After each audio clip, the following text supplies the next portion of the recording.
Olá, bem-vindos à Hora da Verdade, o programa de entrevistas da Renascença e do Diário Público. Hoje o nosso convidado é o professor Jorge Turgal, professor catedrático jubilado da Faculdade de Ciências Médicas da Universidade Nova de Lisboa, onde foi durante 20 anos diretor do Departamento de Saúde Pública, membro do Conselho Nacional de Saúde Pública, que volta a reunir-se esta sexta-feira, 7 meses depois da polémica reunião em que não aconselhou o encerramento das escolas que o governo depois viria a decidir. Muito obrigada por estar aqui connosco. Muito Muito obrigado pelo bem-vindo. convite. Em março, o Conselho Nacional de Saúde Pública defendeu que não era preciso fechar as escolas. Agora o governo está a fazer tudo para não as fechar. Acha que o tempo lhe deu razão e que na altura foi mal compreendido? Bem, primeiro, não foi a mim que deu razão ou deixou de dar razão, porque foi uma decisão do Conselho, não é? Eu fui pontualmente o porta-voz do comunicado final. As circunstâncias são muito diferentes, não é? Primeiro, gostava de esclarecer que o Governo fez uma pergunta singela. Devem-se ou não fechar as escolas? E perante esta pergunta, o Conselho, por unanimidade, entendeu que não havia razão para fechar as escolas. O Governo decidiu fazer outro, decidiu fechar as escolas, como sabemos, mas fez esse encerramento acompanhado de todo um conjunto de medidas nas quais o encerramento da escola era uma peça de um conjunto global, não é? Uma das principais objeções a encerrar as escolas para o membro do Conselho era as consequências sociais de fecharem as escolas. E, portanto, o Conselho, sem saber se o país poderia aceitar essas consequências, pronunciou-se no sentido em que se sabe. O Governo ponderou as consequências sociais e tomou um conjunto de medidas. Portanto, aliás, e não foi uma medida seguramente isolada, porque no mesmo dia a Espanha, a França, a Bélgica, a Suíça, até a Turquia, que não é da União Europeia, fecharam as escolas. Portanto, houve um conjunto de países que tomaram essa medida, certamente a nível europeu falaram uns com os outros, presumo eu, não é? Não foi um acaso. Hoje a situação é muito diferente em muitos planos, não é? Primeiro, conhece-se muito mais sobre a pandemia. E isso é fulcral para a tomada de decisões. Em segundo lugar, vemos hoje que, na minha leitura, não é, que a epidemia não tem as consequências em termos de saúde da população que se presumia que tivesse nessa altura. E, portanto, hoje há que tomar medidas, a meu ver, que sejam consequentes com a gravidade da epidemia e com o seu impacto na população portuguesa e portanto, acho perfeitamente correto que o Governo hoje não queira fechar as escolas, o que não tem nada a ver com a situação que vivíamos em março. E acha que se em março estivéssemos a fazer o nível de testes que estamos a fazer hoje, que é muito diferente. Atualmente há dias em que são feitos 30 mil testes, em março estaríamos nos 800 mil, quando muito. Se estivéssemos a fazer o mesmo nível de teste, teríamos os números que temos hoje, ou ainda maiores? Não tínhamos por várias razões, não é? Primeiro por razões epidemiológicas simples, ou seja, a epidemia estava a chegar a Portugal e, portanto, estava-se a difundir. Em segundo lugar, o que é muito relevante acentuar é que a razão de fazer testes é completamente diferente hoje do que era nessa altura. Hoje fazem-se testes de rastreio a populações que não têm sintomas ou porque tiveram contactos. Na altura faziam-se testes unicamente a quem tinha sintomatologia. E, olha, eu até tenho, porque isto é um assunto muito discutido, não é? Tenho aqui uns números que em 10 de abril fizeram-se 10.121 testes e houve 1.516 positivos. Já tínhamos epidemia há mais de um mês, não é? Isto quer dizer que houve uma taxa de positividade de 15%, 15,5%. No dia 14 de outubro fizeram-se 30.366 testes. É verdade que tivemos 2.072 positivos, tivemos mais do dobro dos positivos de 10 de abril. A situação estará pior? Quer dizer, temos 6,8% de positividade nos testes. Então quer dizer que a situação está a melhorar? O que é que isso revela? Revela várias linhas de abordagem. Primeiro, que a epidemia está muito mais difundida na comunidade do que estava no início. Segundo, que hoje sabemos que a larga maioria das pessoas que estão infectadas não têm doença. E, portanto, a maior parte dos testes que nós fazemos são pessoas que estão assintomáticas e não vamos fazer testes a pessoas, são os contactos das pessoas que estiveram, ou de pessoas positivas assintomáticas ou de pessoas com doença. Mas a maioria até são feitos a pessoas positivas assintomáticas. E, portanto, há aqui assim uma bola de neve que mostra que 90% das pessoas infectadas não têm doença. Isto é a conclusão mais relevante, o que mostra que a epidemia é preocupante para um certo segmento da população. E o que e, portanto, as medidas devem ser tomadas consequentes à gravidade da doença e consequentes à população que é mais atingida. Está a falar dos mais idosos ou com outros problemas de saúde? Basicamente, os mais idosos, não é? Todos os dados mostram que, de facto, são os mais idosos a serem afetados com gravidade pela epidemia, o que também podemos discutir, ou seja, são os que sofrem mais as consequências da epidemia. Será a Covid muito grave? A Covid é muito grave na medida em que vai fazer com que aqueles que têm outras patologias venham a falecer por via deste conjunto, não é? Porque nós vemos que as pessoas que não têm outras patologias, que não têm doença pouco grave e têm uma mortalidade muito baixa. Portanto, há que olhar de uma forma detalhada para o conjunto e há que comparar com outras patologias e com outra situação de saúde, no meu entender, não é? Portanto, a situação para mim está muito melhor hoje do que estava no início da epidemia, olhando uma perspectiva global. Porque na altura não estávamos bem preparados do ponto de vista tecnológico, digamos assim, porque na altura ainda se seguia uma via terapêutica que agora se modificou e que nessa altura exigia mais meios técnicos, digamos assim. Hoje sabe-se, há outra abordagem terapêutica, não é o ligar o doente ao ventilador como acontecia. Hoje sabemos melhor como prevenir e prevenir a infecção e defender as pessoas. Hoje temos a experiência de permitir e perceber melhor como é que a infecção se transmite na comunidade. E, portanto, há todo um conjunto de noções que nos levam a ver que a situação em Portugal é boa. E eu, quando digo que a situação em Portugal é boa, eu diria mesmo muito boa, se olharmos para os outros países da Europa com quem nos comparamos por outras razões, não é? Se nós nos compararmos com a generalidade dos países europeus e compararmos naquilo que é mais importante para os cidadãos, que é a morte, não é? E porque é isso que marca, não é? Tanto é o que marca que a comunicação social que exclui os presentes, não é? Eu confesso que não sou grande auditor de rádios, não é? Porque só ouço, como a maior parte das pessoas... No carro. A maior parte das pessoas que têm uma vida ativa, acho eu, não é?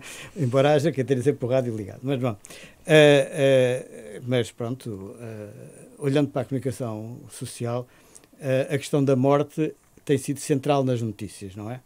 E tem sido central, a meu ver, muito mal, porque eu acho que, eu lamento dizer, mas que os principais órgãos de comunicação social andam a vender o medo cotidianamente aos cidadãos, e isso é, quanto a mim, muito gravoso do ponto de vista da saúde da sociedade, não só da saúde mental, mas também da saúde física. Se permitirem, lá chegaremos um pouco mais à frente. Mas, voltando à questão da morte, não é? Eu acho que nós devíamos olhar, quando eu digo que Portugal está bem, com quem é que nos podemos comparar? Bem, países da mesma dimensão que nós, mais desenvolvidos, digamos assim, do ponto de vista económico e social. A Bélgica, para começar por pior, não é? Uhum. Portugal tem uma mortalidade de 217 casos por milhão de habitantes. A Bélgica tem 904 casos por milhão de habitantes. A Holanda, um país que se pretende ser de rigor, como sabem, criticam-nos muito que nós não somos bem organizados e temos falta de rigor e gastamos mal o dinheiro. a Holanda tem 397 mortes por milhão de habitantes. Eu lembro, Portugal, 217. Não é? Depois podemos ir para outros países. A Suíça, que é um país que todos admiramos, não é? Eu admiro, não é? A Suíça tem 247 mortes por milhão de habitantes. Portugal tem 217. Agora, podemos ir para aqueles que são grandes e que nós sempre julgámos que eram extraordinários, como é o Reino Unido. Não é? A Inglaterra faz, nós vamos fazer. Não é? Isto é a lógica nacional em que eu fui educado. Não é? Conseguirmos ter um serviço de saúde como o inglês era ótimo. Mas o serviço de saúde inglês tem 647 mortes por milhão de habitantes. Ou seja, 5 vezes mais que Portugal. E, portanto, quando eu digo que a situação em Portugal é boa, e que não há razão para alarmes, há razão para preocupação, mas não há razão para alarmes, no sentido de que estamos numa situação difícil e que vai acontecer algo terrível, e quando ouço falar em planos de emergência... Pois, é isso, é que nós sorrio, passamos os dias a ouvir, sobretudo os médicos e os profissionais de saúde, a falar do que devia ter sido feito e não foi para preparar a segunda vaga. Há pouco disse que na comunicação social há um discurso do medo, mas esse discurso também é alimentado por muitos dos que falam, não é? Sim. Eu não digo o contrário. Eu acho que... mas... Vai-se criando a sensação de que não se fez o que se devia fazer, então agora o que é preciso fazer? Olha, a primeira coisa que é preciso fazer será ouvir com algum critério as pessoas, escolher com algum critério as pessoas que se querem ouvir, não é? Bem, depois, neste momento, há uma mudança radical em termos nacionais em relação ao início da epidemia. No início da epidemia havia uma única voz a falar. Agora a situação está politizada. E a politização da epidemia em Portugal faz com que as vozes que se ouvem também sejam vozes de política e não vozes de saúde, como nós gostaríamos. De política ou de ideologia, podemos juntar aqui, fazer uma diferença, não é? Quando os antigos bastonários fazem uma carta, um documento que saiu há dias, não é? Em que, no fundo, dizem que temos é que olhar e pôr a medicina privada a trabalhar. É um discurso que todos eles tiveram e têm ideológico, não é? Porque todos eles dizem que o Serviço Nacional de Saúde é muito útil. E o Presidente da República também foi atrás dessa carta. Bem, já poderemos falar depois do Sr. Presidente da República, se me permite, mas aí com outra... Já lá vamos, com outro olhar mais delicado, digamos assim. É uma questão, quanto a mim, não é? Ideológica, porque foi sempre a lógica que tiveram, não é? Portanto, em que o Serviço Nacional de Saúde seria para a generalidade, mas os privados responderiam a necessidades, o que não é verdade. Porque, como sabemos, os privados, nem para as necessidades maiores daqueles que têm meios, a certa altura deixam de responder e enviam para os públicos, quando as situações são ou difíceis, ou terminais, ou de grande complexidade. Ou então, agora, para uma fundação que dá resposta complementar, mas que eles não dão e que prestam serviços. Pronto. Então, fácil cumprir o seu papel.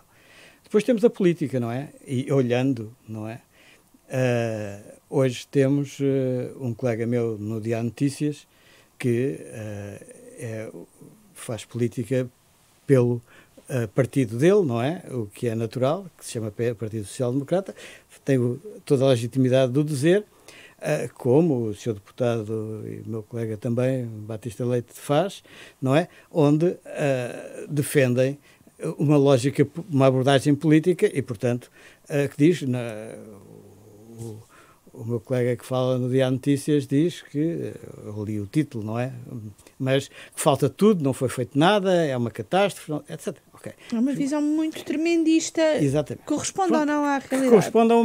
Não corresponde a uma realidade, porque a realidade é medida, não é? É certo que há zonas onde os serviços funcionam com mais dificuldade, principalmente os cuidados de saúde primários, mas porque as regras não são boas, a meu ver, não é? entendo, não é, que as regras, hoje, ao fim deste tempo todo, a meu ver, as regras são demasiado pesadas para a gravidade da doença, não é? Mas, pronto, isto é uma discussão técnica que se pode pôr. Desculpa, mas que tem uma grande repercussão. Regras, está a referir-se a quê? A regras das pessoas. Ou seja, eu posso vir aqui, não é? Mais facilmente do que entro numa instituição de saúde, provavelmente.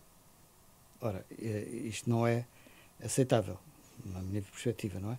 Os profissionais de saúde sabem que foram treinados e educados para correr riscos e sabem como é que se podem defender dos riscos e sabem como é que podem evitar que os outros corram riscos. E, portanto, eu admito mal que haja regras mais rigorosas numa instituição de saúde para acolher um doente do que haja regras, um doente de uma patologia qualquer, não estou a falar do que haja as regras para essa pessoa ir a outros locais, não é? Bem, e, portanto, há aqui... porquê? Por causa do medo, basicamente, na minha leitura, não é? Há uma epidemia de medo... aos profissionais de saúde, há uma epidemia de medo que está instalada e que é alimentada todos os dias, a meu ver, mas que se deveria fazer era o contrário, era tentar retirá-la, dando a noção efetiva do que são os riscos que as pessoas correm se ficarem doentes, não é? Com esta patologia. O Primeiro-Ministro diz que é preciso um abanão. O Presidente da República admite o estado de emergência. Portanto, os responsáveis políticos dão a entender que as pessoas não estão a ter um comportamento adequado para a situação que se vive. A seu ver, então, esta mensagem é errada? As pessoas estão-se a comportar bem ou não, tendo em conta a gravidade do risco? E o que é que acha destas mensagens que são transmitidas, então, por Presidente e Primeiro-Ministro?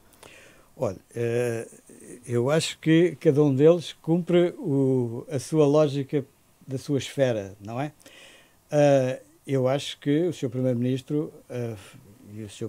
Presidente da República, alarmados com o aumento do número de casos, mas que não podemos olhar para o aumento do número de casos, não é? Temos que olhar para o aumento do número de casos que exigem hospitalização e para o aumento do número de casos que exigem tratamento intensivo. Isso é que é preocupante, é esse aumento. Não é o aumento do número global de casos, que são, como já vemos, a maioria deles assintomáticos e resultam da grande amplitude do rastreio que se faz, que é útil, porque permite evitar que haja a propagação da infecção. Mas,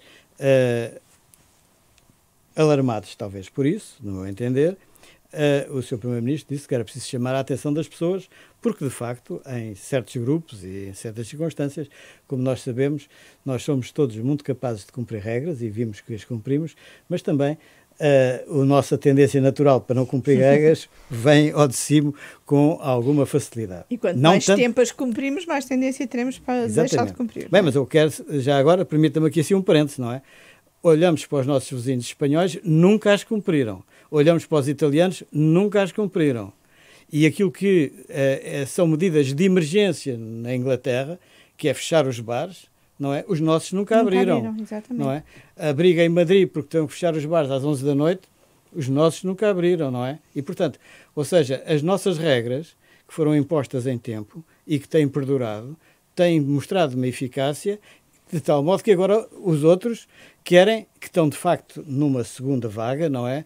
Porque ela é real e é muito importante para eles, não é? Veja-se a mortalidade que provoca e os problemas que já têm nos seus serviços de saúde.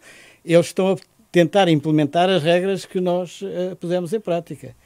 Em Marselha, alguma vez as regras de confinamento ou de encerramento dos bares funcionaram?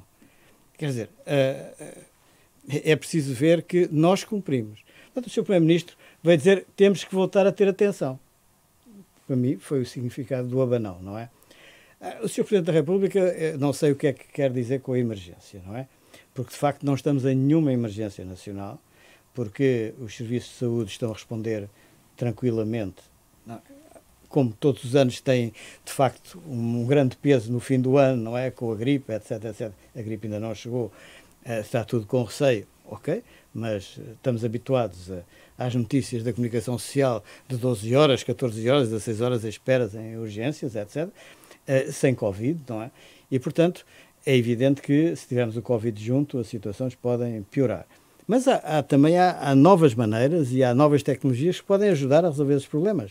Porque, poderemos falar depois, os testes rápidos para a situação aguda, que dão resposta em meia hora, podem ser de uma enorme utilidade nas urgências, para saber se a pessoa que está na urgência tem Covid ou tem gripe, não é?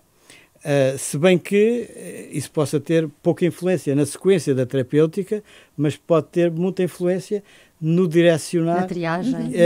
do doente na chegada à instituição. Portanto, ou seja, hoje há tecnologias novas que nos permitem, que vão permitir, se quisermos, não é, ultrapassarmos melhor essas dificuldades. Portanto, o Sr. Presidente da República, certamente, como cidadão interessado do que se passa no mundo, por obrigação e por interesse próprio, seguramente lê o que se passa nos outros países da Europa e portanto, quer que não aconteça o que está a acontecer noutros. Mas eu acho que estamos muito longe disso e penso que não há nenhuma razão para utilizar uma palavra grave como é o termo emergência. E há alguma razão para lançar já avisos sobre o Natal, como o Presidente da República fez? Bem, isso eu não quero avaliar aquilo que o Sr. Presidente faz. O Sr. Presidente faz aquilo que considera que é importante. Eu só quero dizer que a fábula do lobo pode ser má e, portanto, avisos extemporâneos e exagerados podem fazer com que as pessoas, na verdadeira altura, não levem a sério aquilo que podem ter que fazer, não é? E têm que se recorrer a algum ar mais autoritário. E eu acho que o autoritarismo não é o caminho para uma epidemia, qualquer que ela seja, que se transmite pelo comportamento das pessoas. E, portanto, se nós não tivermos pessoas que tenham consciência de como é que a infecção se transmite e que ponham na prática do seu dia-a-dia, interiorizem isso, e muitos dos portugueses já o interiorizaram, não é? Não conseguiremos nunca controlar nada. E controlar também é uma palavra que eu vejo colegas meus que respeito, que dizem que assim não vamos erradicar. Eu peço desculpa, mas olhando para a história das doenças infecciosas, não é, e virais, eu não conheço nenhuma que tenha desaparecido, a não ser a varíola, não é? E, portanto, nós estamos aqui assim perante uma situação que temos que acreditar que vamos conseguir ter um estilo de vida que nos permite conviver com a Covid-19. Então, e com o tempo a passar, deixe-me só acabar, com o tempo a passar nós vamos cada vez perceber mais que ela não é uma doença grave. Ela é um fator de desencadear de situações graves a quem tem comorbilidades. Ela vem mostrar que, de facto, os idosos doentes com outras doenças são bastante mais frágeis do que aquilo que se acreditava. Mas também nós sabíamos que todos esses idosos, se apanhassem uma gripe, que provavelmente, e os dados de mortalidade pela gripe o mostram, que também essas comorbilidades, as outras patologias, se agravavam e levavam à morte de muitos desses doentes. E, portanto, eu acho que há que olhar de uma forma compreensiva, como já referi, detalhando e percebendo onde agir e qual é que é o risco para a sociedade. Pois, era isso que eu gostava de lhe colocar algumas questões concretas, que é que tipo de medidas, então, é que fazem mais sentido, de acordo com o que disse. Por exemplo, as restrições à circulação de pessoas no Natal, eu vou elencar as ideias que estão aí na praça pública. Semáforos por regiões, a obrigatoriedade da máscara na via pública vai ser discutida na sexta-feira, cercas sanitárias por região, como já houve em Ovar, outro tipo de medidas específicas para lares. Se nos pode explicar, então, deste tipo de medidas, o que é que defende? Bem, se eu tivesse permita-me o termo, um cardápio como esse que elencou, não é? E tivesse as respostas, não é? Provavelmente muitos outros tinham e seria fácil, não é? Eu acho que a generalização é um inimigo da boa ação, neste caso, não é? Ou seja, não pode dizer a primeira, começou pelo Natal, não foi? Era o Natal, os semáforos por regiões, eu não sei máscara. o que é isso dos semáforos por regiões, mas conheço uns semáforos interessantes que apareceram aí, Da praia? Não, esse não, eu não, como disse há bocado, não sou grande amigo da praia, mas o supermercado onde eu vou, perto de minha casa, instalou um sistema de semáforos. Sistema de semáforos. E, portanto, eu chego à porta, se está verde, posso entrar, se está vermelho, eu espero que saíram pessoas, ele muda e eu entro. Ou seja, é um sistema de semáforos inteligente porque previne o exagero número de pessoas dentro da instalação. Ok. Podemos pôr isto no país inteiro? Semáforos numa região? Eu não percebo bem o que é que isso quer dizer. E as máscaras generalizadas? Vamos a essa. O Natal, não é? Quer dizer, nós os dados que temos mostram que são as festividades e os grandes encontros de pessoas que são, neste momento, o principal fator de transmissão. Com a agravante, não é? De que nessas festividades e nesses encontros se juntam várias gerações. E, portanto, há aqui, assim, o problema da proteção dos mais frágeis, não é? Porque não há casamento onde não vão os pais e os avós, não há batizado onde não vão os pais e os avós, e, portanto, esta questão, como, nestas circunstâncias, fazer cumprir aquilo que eu disse há bocado, proteger os mais frágeis, não é?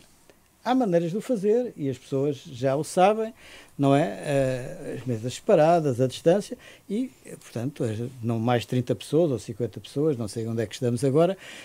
Lendo as notícias da Europa é uma balbúrdia, digamos assim, mas o mais depende do espaço, não é? Como dizia um colega meu, 50 pessoas num estádio de futebol é zero, 50 pessoas numa sala de um restaurante, encostados umas às outras, é gravíssimo.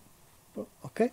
E, portanto, por isso é que as instituições adaptaram-se e criaram circunstâncias que permitem a quem entra saber se situar, não é? Veja-se o caso das igrejas, veja-se o caso das salas de espetáculo, dos anfiteatros para as aulas, etc. Portanto, a resposta nunca pode ser uniforme, no meu entender, não é?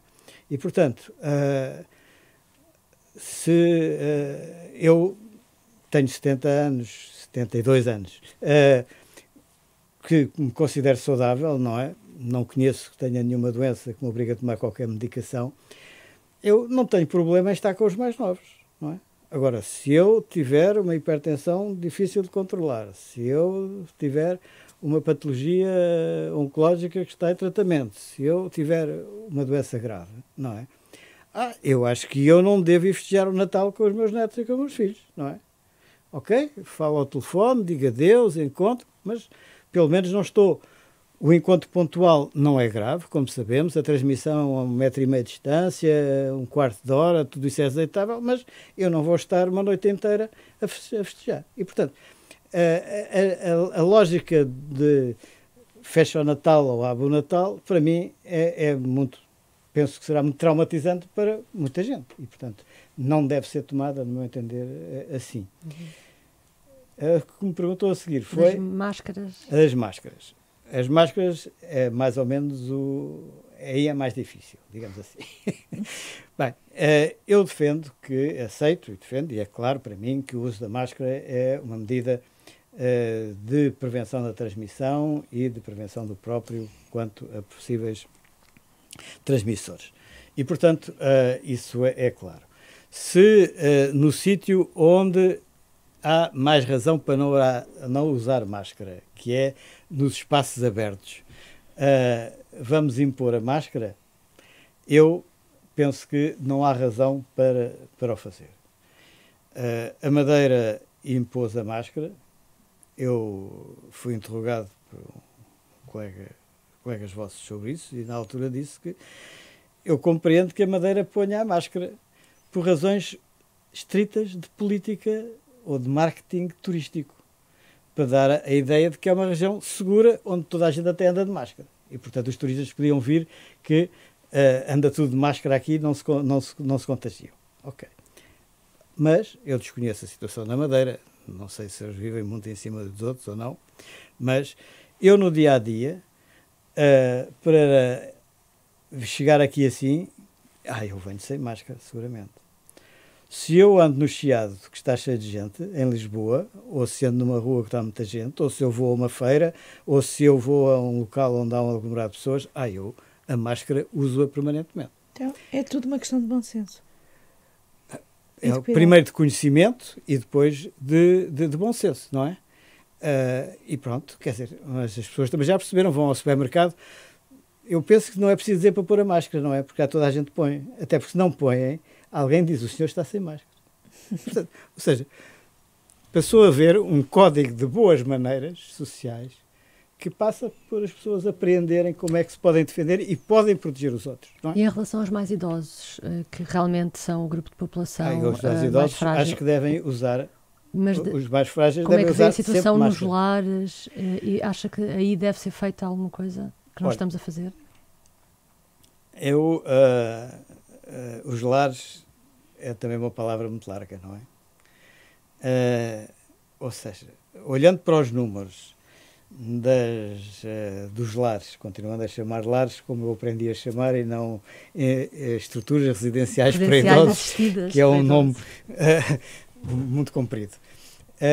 Falando de lares, não é? Até porque a palavra lar para mim tem um conceito acolhedor. Infelizmente os lares não o são, na generalidade, mas fica o suave engano da palavra. Os lares da União das Misericórdias, nos últimos 4 meses ou 3 meses, têm uma mortalidade baixíssima ou inexistente. Não é? Desde o princípio ela é muito, muito, muito baixa. Eu não tenho aqui os dados, mas é de facto, mas posso dizer que nos últimos 3 meses ou 4 meses, 3 meses pelo menos, acho que não tiveram nenhum óbito nos lares por Covid. Outros lares são os lares das entidades privadas que cumprem um conjunto de regras. Depois temos os lares ilegais, que são aqueles que o Estado sabe que existe, não os conseguiram legalizar, ou eles não se conseguiram legalizar, e cujo controle é bastante mais complicado. E depois temos os alegais, os clandestinos. Que são mesmo clandestinos, não é? Sim. Que abrem e fecham. E o próprio Ministério faz essa diferença entre ilegais e clandestinos. Bem, pronto. Eu não quero saber clandestinos, porque se fossem clandestinos devia-se agir, não é? Uhum. Não se age porque é difícil arranjar lugar para mudar as pessoas e porque as pessoas propõem-se regularizar a situação, não é? Portanto, mas como não regularizam, ao fim de algum tempo, existem, mas não estão legais.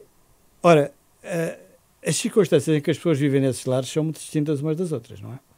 E, portanto, há um conjunto de regras, primeiro, para funcionar num lar normalmente sem doenças, não é? Em segundo, para funcionar com o risco de infecção pelo Covid.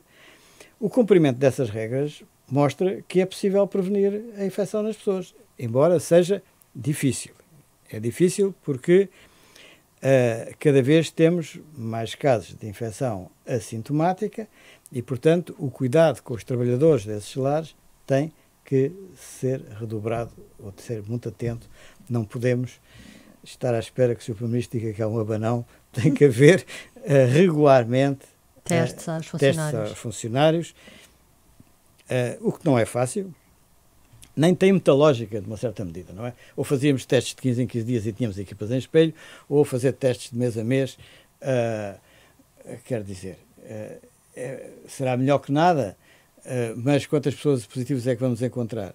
Eu acho que a chamada de atenção permanente para que as pessoas que trabalham seja verificada a temperatura e todos os dias digam se estiveram sabem se estiveram com alguém infectado, se têm alguma sintomatologia, ou seja, a relação pessoal com quem trabalha dentro dos lares é fundamental para conseguir manter alguma disciplina das pessoas no seu dia-a-dia. E, portanto, é muito difícil, mas, mais uma vez, os 37 mil ou 38 mil utentes dos lares da União das Misericórdias serão privilegiados em relação aos de outros, porque nos outros não se cumprem as regras que ali foram instituídas. E, portanto, mais uma vez, proteger os idosos é possível, não é dispendioso, é uma questão de regras, método e do seu cumprimento. E, portanto, não podemos falar que a mortalidade nos lares é imensa, porque nuns é grave, noutros não é.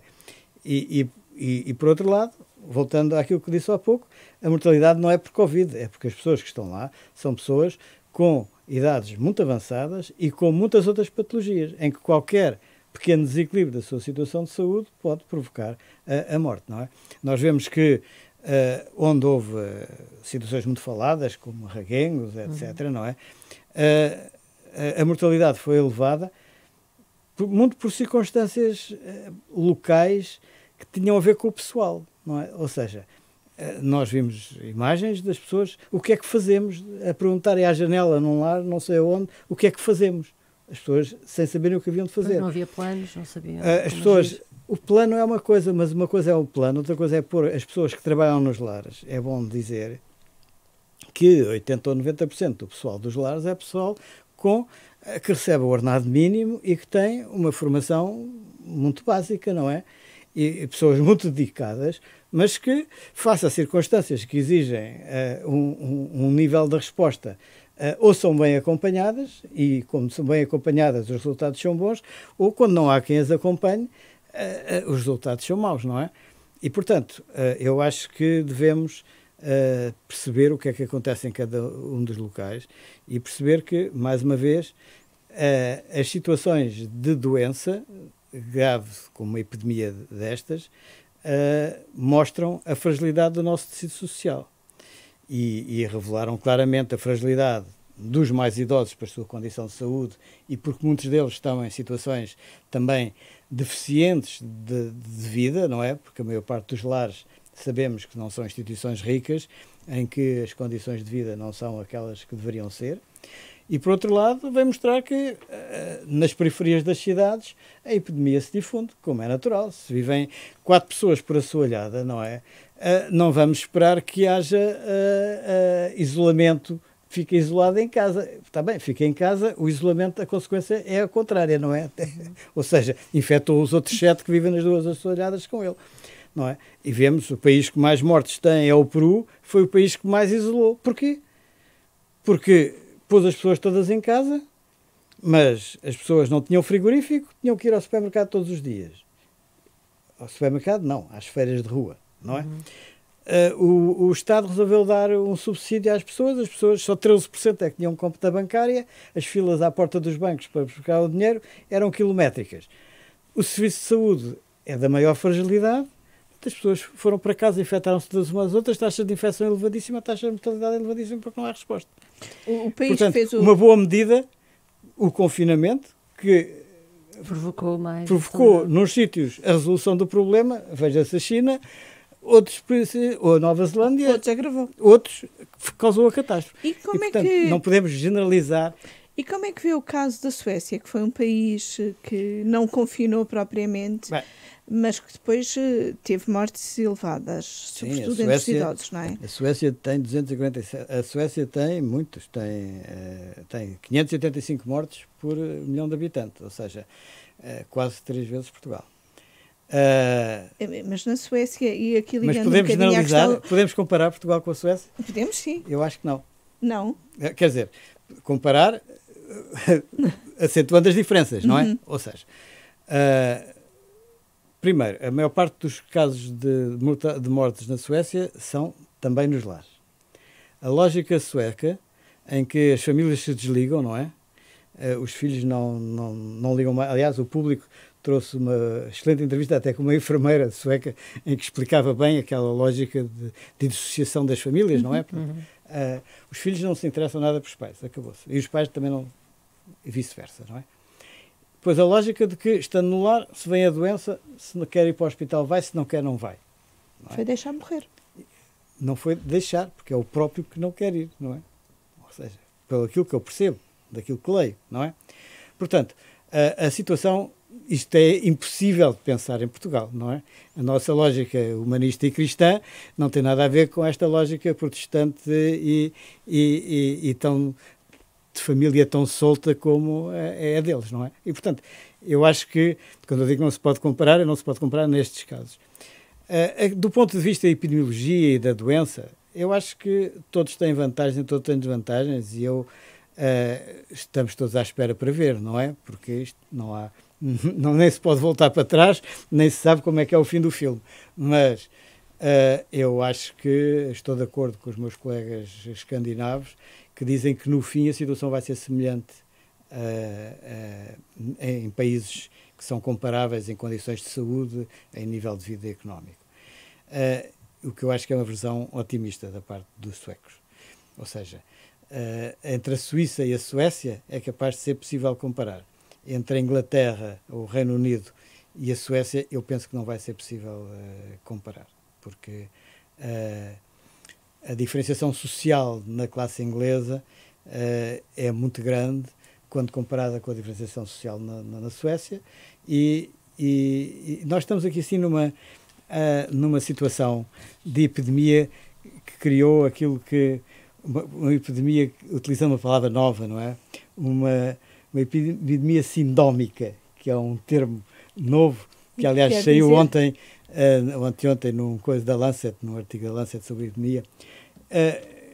Sindómica, que é uma epidemia em que há uma sinergia grande com outros fatores da sociedade. Por um lado, com outras patologias, não é? Não é a comorbidade que nós falamos. É o outro problema muito grave, para mim, neste momento, talvez o problema mais preocupante em Portugal em relação à epidemia, que se me permite dizer a seguir, que é as outras patologias que não têm nada a ver com a Covid, não é?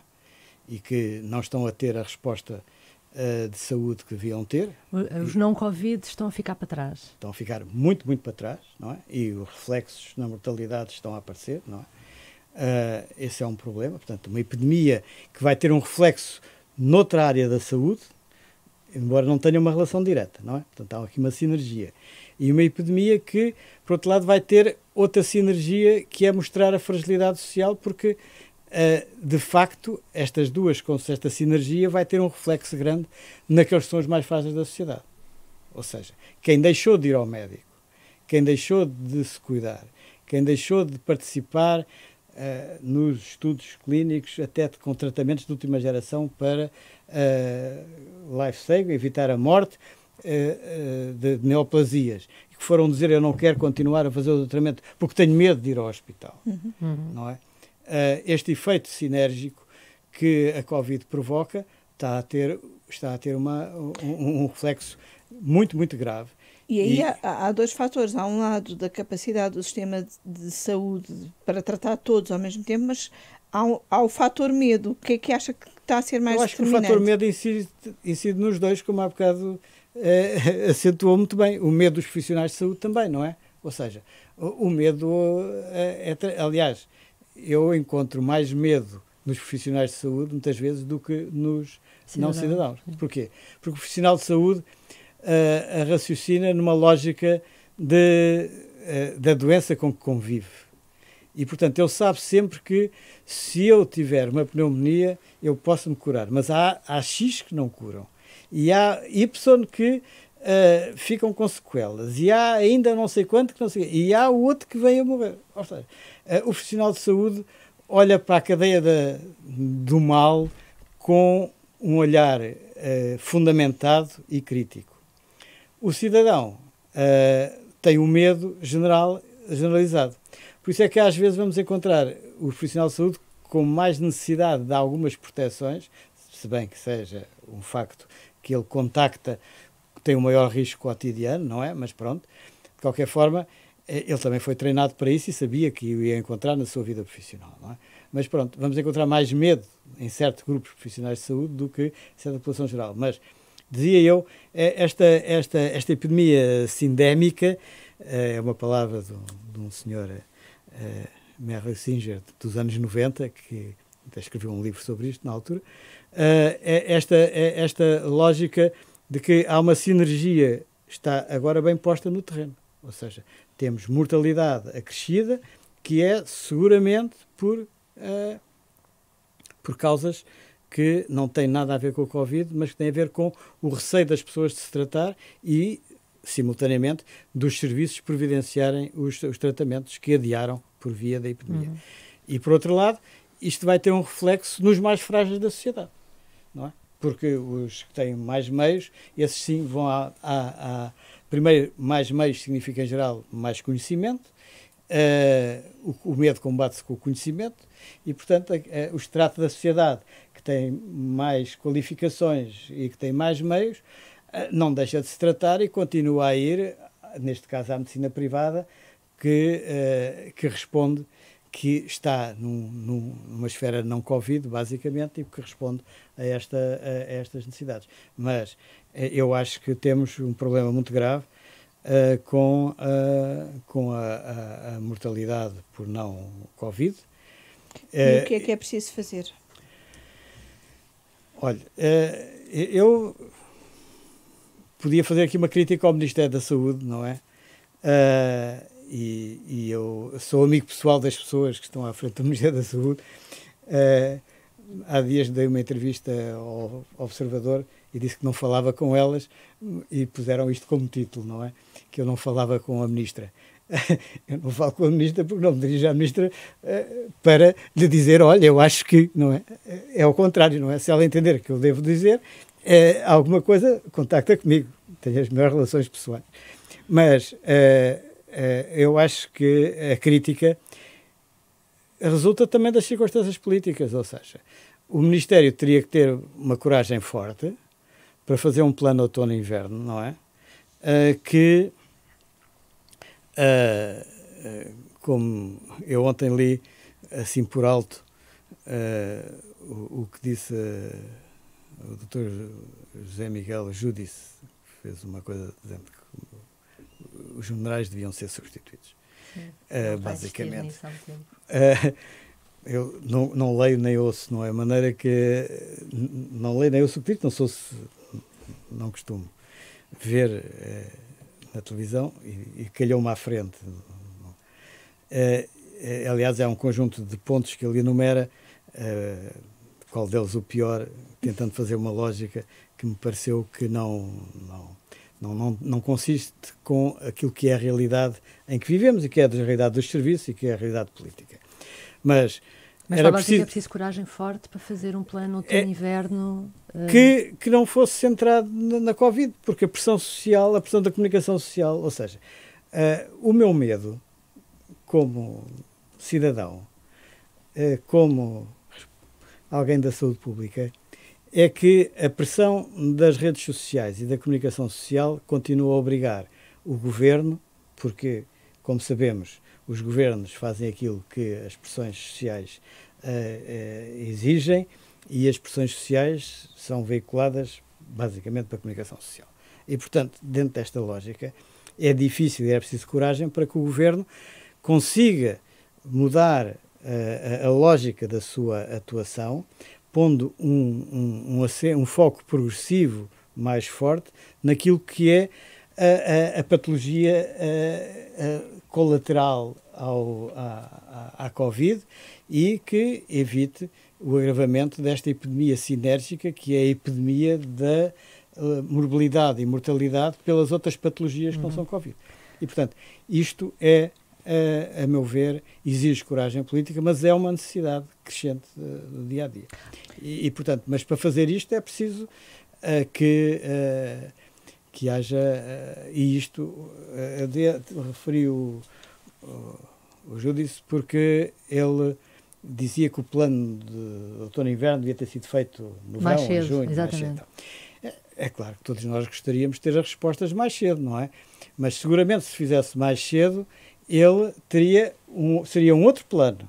E ainda não sabemos se este vai responder àquilo que vão ser as necessidades. Ou seja, há aqui assim uma dinâmica que é uma dinâmica de evolução das diferentes patologias e das mobilidades na sociedade que não é previsível, não é? Os meus colegas que fazem modelos matemáticos e os que não são meus colegas que fazem modelos matemáticos, o que, a meu ver, ainda é mais preocupante, usam indicadores, não é?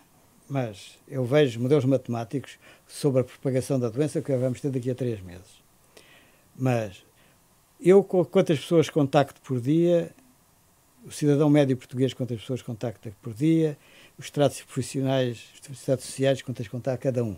É com base destes indicadores que eu posso dizer que a epidemia vai avançar assim porque eu contacto 50 pessoas por dia ou que eu vai assim porque eu contacto 10 pessoas por dia. Ora, se eu meto o indicador que eu fui buscar onde os estudos foram feitos, que são nos Estados Unidos ou na Inglaterra, ou porque não há estudo em Portugal que diga como é que os cidadãos em média se movem, não é? No dia a dia. Se eu vou buscar o indicador em inglês, eu vou ter uma projeção que é a projeção comparável com a de outros países, não é? Aliás, a primeira grande projeção que matava meio mundo, não é? Felizmente foi claramente errada, não é? De uma instituição prestigiada inglesa, não é? Em que matava 3 milhões de pessoas a breve prazo, não é? Errou porque foi buscar indicadores que não têm a ver com como é que as pessoas vivem, não é? Ou seja, o indicador de contacto na Índia é diferente daqui. E vemos que o indicador de contacto em Felgueiras, Oliveira de Lousada, Passos de Ferreira, Passos de Ferreira é seguramente muito diferente do indicador de contacto que de Lisboa, do Porto ou então, se formos falar a sítios onde há uma população menor, é diferente. Ora, se eu vou aplicar um modelo matemático com um indicador de contacto que é elevado, eu vou ter uma projeção que me dá 4, 5 mil casos, não é?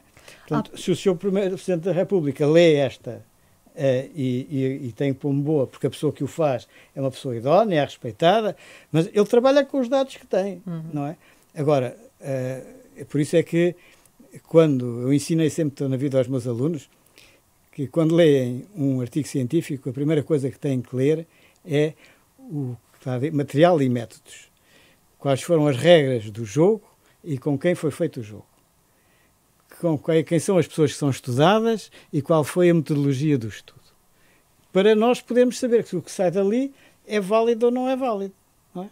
Se eu fizer um estudo sobre a saúde de Portugal a partir dos dados dos centros de saúde, eu não tenho a saúde de Portugal nos dados dos centros de saúde. Porque aos centros de saúde vão maioritariamente as senhoras e há uma franja importante nas cidades que não vai ao centro de saúde, que vai ao seu médico ou que vai a instituições privadas. E, portanto, isto é simples, é básico, mas isto marca muitos dos estudos com que todos os dias a comunicação social é inundada. Porque os meus colegas cientistas também estão a viver o seu momento importante das suas vidas. Estão a publicar, estão a dar notícias, estão a aparecer todos os dias, o que para muitos é muito gratificante. Mas devemos olhar para as coisas com prudência, e com os dados com prudência, e perceber porque é que essa prudência tem que existir. Há pouco falava dos aconselhamentos, como é que o Governo se está a aconselhar e com que especialistas. O Conselho Superior de Saúde Pública reuniu muito pouco. O Conselho Nacional de Saúde Pública reuniu-se muito pouco ao longo destes meses de pandemia. Lamenta que não tivesse sido mais ouvido pelo poder político? Não, olha, a senhora deputada Catarina Martins fez uma crítica, não é? E, portanto, desencadeou aí uma pequena reação que teve uma resposta política, que foi a marcação desta reunião. Okay. Como eu dei a senhora ministra pediu-me se eu me importava de ler o comunicado e eu aceitei, não é? E pedi depois desculpa aos meus colegas, porque isto foi a posteriori, já depois da reunião. Penso que eles não levaram a mal, pelo contrário, face às repercussões que teve o ir dizer o que disse, e há reações sociais à volta, não é? Portanto, eu fui interrogado por colegas vossos ontem ou anteontem, imediatamente a seguir. E eu já me ri bastante por causa de que eu expliquei porque é que eu achava, até com algum detalhe ao Porto Canal, que é a rádio, que eu não sabia sequer que existia, porque deve ser lá do Porto, como é natural, embora hoje se ouça tudo em todo lado. Mas porque é que eu achava que não havia razão para reunir o Conselho? Continuo a achar. Então, para que é que esta reunião serve?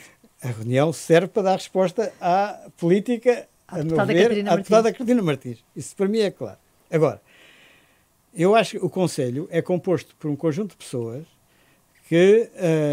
que têm origem muito diversa e que permite dar uma ideia em que diferentes setores da sociedade podem agir no caso de uma epidemia, de algo de importante em termos de saúde pública. Ou seja, o Sr. Chefe de Estado-Maior-General das Forças Armadas, o Sr. General responsável da Proteção Civil, o Sr. responsável, Presidente da União das Misericórdias, o Sr. representante da indústria privada, da hospitalização privada, colegas que representam a ética e o direito à saúde, a ética da saúde e o direito à saúde.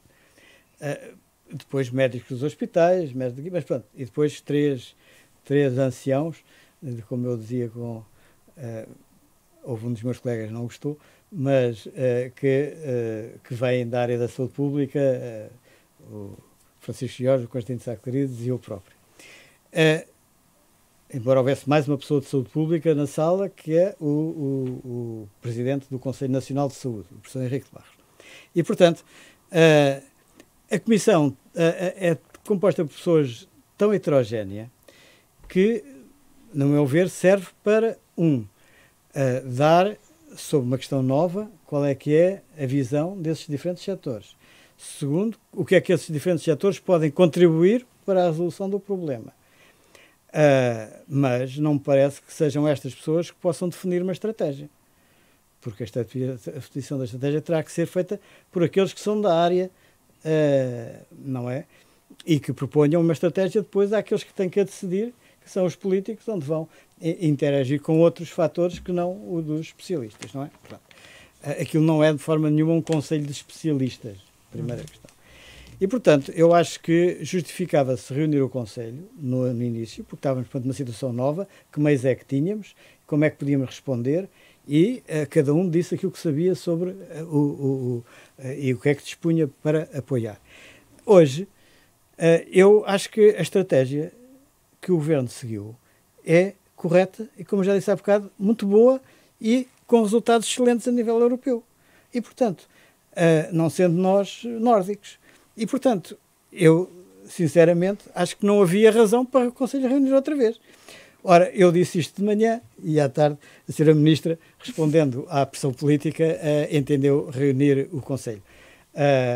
Veremos o que é que o Conselho, sobre o que é que o Conselho vai ser interrogado, porque ainda não tenho ordem de trabalhos, pelo menos eu não vi, mas seguramente não será para modificar, no meu entender, aquilo que é a linha de rumo que tem sido traçada e que tem resultados muito positivos, embora eu diga que tenhamos que ter em conta a outra área da saúde não Covid e o reflexo que esta situação está a ter sobre as camadas mais frágeis da nossa população.